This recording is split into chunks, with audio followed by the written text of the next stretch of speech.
So here I am with some two-grooved milk vetch, which is the prettiest of the milk vetches we have. There's a flower.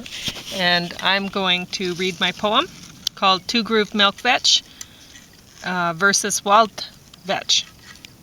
And two-grooved milk vetch is Astragalus bisulcatus and wild vetch is Vicia americana. So they're not even really closely related at all. So, but I'll show you both. So this is two-grooved. The two-grooved milk vetch has the loveliest of all the milk vetch blooms that you will see in Lethbridge coulees.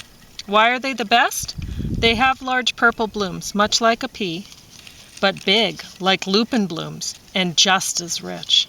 Its leaves are like wild vetch leaves, but this plant lacks tendrils, so you'll know which plant is which. Both plants reach 3 feet tall, but wild vetch can't find strength to stand alone as two-grooved can. So all prefer the two-grooved to the wild. Wild vetch looks messy, yet I'm still a fan. Both plants have pods, so both attract each child exploring nature in the coulees here. And to each child, these differences are clear. And they will be to you too when I show you. So there you go. That's the two-grooved. Very pretty. And it's just starting to come out now. It comes out a little bit later than the wild. And I'll show you. There's no tendrils on the stem. So you can't see anything like that. There's nothing for it to climb with. It stands all on its own. And it can get quite tall, really. So there's some, that's a different one. That one there is narrow-leaf milk vetch, which I will read another poem for.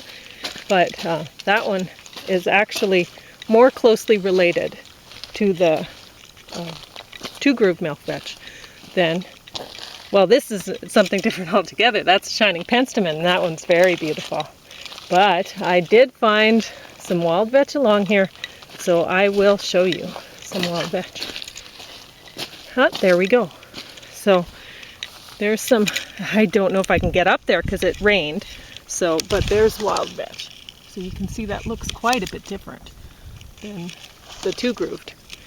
But I guess some people might get them confused because they might think, well, that's purple, whatever, right? And this, you can see where these are easily to tell them apart because there's that shining penstemon clump that's right near the entrance. It's the first slope that you see when coming down into Alexander Wilderness Park.